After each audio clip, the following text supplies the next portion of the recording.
प्रिय दर्शकों, स्वागत है आप सभी का अध्यात्म और ज्योतिष की यात्रा में। मैं हूं आप सभी के साथ देवभूमि ऋषिकेश उत्तराखंड से आचार्य आशीष। दर्शकों, आप भी अपने परिचय के तौर पर नीचे अपना नाम या अपने शहर का नाम लिखकर अध्यात्म और ज्योतिष से परिचित हो सकते हैं। दर्शकों, फटाफट बिना समय गंवाए हम लोग आज की चर्चा को शुरू कर लेते हैं। द्विग्रही योग, जिसको लेकर मैं पहले चर्चा कर चुका हूं। आज की चर्चा रहेगी 3 ग्रहों की युति को लेकर। तीनों ग्रहों की युति पर अगर हम लोग चर्चा करें तो इस श्रृंखला में अब हम बात करेंगे और देवगुरु बृहस्पति, दैत्य गुरु शुक्र और सूर्य तीनों की युति को लेकर। तीनों ग्रह यदि एक साथ बैठते हैं, एक स्थान पर आकर बैठते हैं, इनकी युति संयुति का आधार हम लेंगे। हम लग्नगत चर्चा नहीं कर रहे हैं, फिर से आपको बता दें, नहीं हम राशिगत चर्चा कर रहे हैं।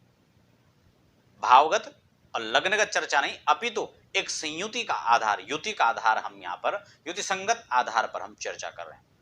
तीनों ग्रह, एक देवगुरु, एक दैत्य गुरु और एक सूर्य, तीनों एक साथ बैठेंगे तो एक चीज तो निश्चित है, भले ही देवगुरु हैं, दैत्य गुरु हैं, लेकिन हैं तो दोनों गुरु ही। विचारधारा थोड़ी सी बदल सकती है, लेकिन हैं दोनों ही ज्ञानी। शास्त्र संगत और तर्कशील दोनों इसी युक्त संगत आधार पर यहां पर चर्चा कर रहेंगे। सूर्य साथ में बैठेंगे जो स्वयं ज्ञानी, और ज्ञानी से ज्ञानी मिले हो ही ज्ञान की बात, और मूर्ख से मूर्ख मिले दो घुसम दो लात। इसलिए ज्ञानी जब बैठेंगे तो दोनों ज्ञानी ज्ञान का आधार लेकर चर्चा करेंगे।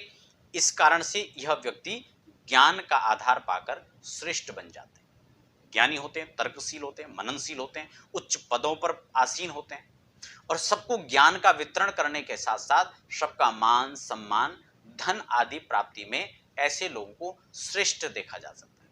बड़े बिजनेसमैन हो सकते हैं, बड़े नेता हो सकते हैं, बड़े व्यापारी हो सकते हैं।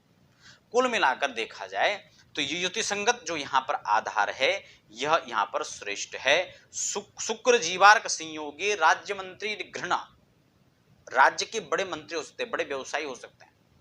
यानी कुल मिला जुलाकर देखा जाए तो ये योग, ये संयोग यहां पर अत्यंत श्रेष्ठ है, वशर्त इस पर किसी क्रूर और पापक ग्रह की दृष्टि न पड़ रही हो। तो दर्शकों, यदि छोटी सी चर्चा में इन 3 ग्रहों की युति संगत आधार को लेकर चर्चा, आप बने रहें ऐसी तमाम वीडियोस के साथ हमारे साथ। हमें फिलहाल दीजिए इजाजत। धन्यवाद।